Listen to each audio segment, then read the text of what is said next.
கள்ளக்குறிச்சி மாவட்டம் உளுந்தூர்பேட்டை அருகே கரும்பு வெட்டும் தொழிலாளிக்கு மது வாங்கி கொடுத்து நீரில் மூழ்கடித்து கொலை செய்ததாக இருவரை போலீசார் கைது செய்து விசாரணை மேற்கொண்டு வருகின்றனர். விவரங்களை தருகிறார் செய்தியாளர் ஹரிராஜன். வணக்கம், விவரங்களை சொல்லலாம்.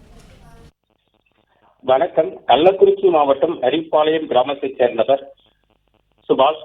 இவர் தனது நண்பர்கள் இருவரோடு, அதாவது சட்டக்கல்லூரி மாணவர் பிரகாஷ் மற்றும் ஐயனார் ஆகிய 3 பேரும் நேற்று மாலை இருசக்கர வாகனத்தில் உளுந்தூர்பேட்டை அருகே உள்ள கிளியூர் கிராமத்திற்கு வந்துள்ளனர். அப்பொழுது அங்குள்ள தீர்த்தவாரி குளத்தில் ஓரமாக அமர்ந்து மது அருந்திய பொழுது அவர்களுக்குள் பேச்சுவாக்கில் கொஞ்சம் வாக்குவாதம் ஏற்பட்டிருக்கிறது. இதனாலேயே இதற்கு முன்பாக பிரகாஷுடைய சகோதரியை சுபாஷ் ஆதரித்து வந்ததாகவும் அவர்கள் நெருக்கமாக இருந்த புகைப்படம் எடுத்து அவர் பதிவிட்டதாகவும் சமூக வலைதளத்தில், இதனால் அவர்களுக்கு ஏற்கனவே முன்விரோதம் இருந்து வந்ததாக கூறப்படும் நிலையில் நேற்று திட்டமிட்டு சுபாஷை கொலை செய்ய வேண்டும் என்ற நோக்கத்தில் 3 பேர், அதாவது சுபாஷ், ஐயனார் மற்றும் பிரகாஷ் ஆகிய 3 பேரும் ஒரே இருசக்கர வாகனத்தில் வந்து கிளியூர் கிராமத்தில் உள்ள தீர்த்தவாரி குளக்கரையில் மது அருந்திய பொழுது சுபாஷை, பிரகாஷ் மற்றும் ஐயனார் ஆகிய இருவரும் சேர்ந்து அளவுக்கு அதிகமாக மதுவை வாங்கி கொடுத்ததோடு அவரை நீரில் மூழ்கடித்து கொலை செய்திருக்கிறார்கள்.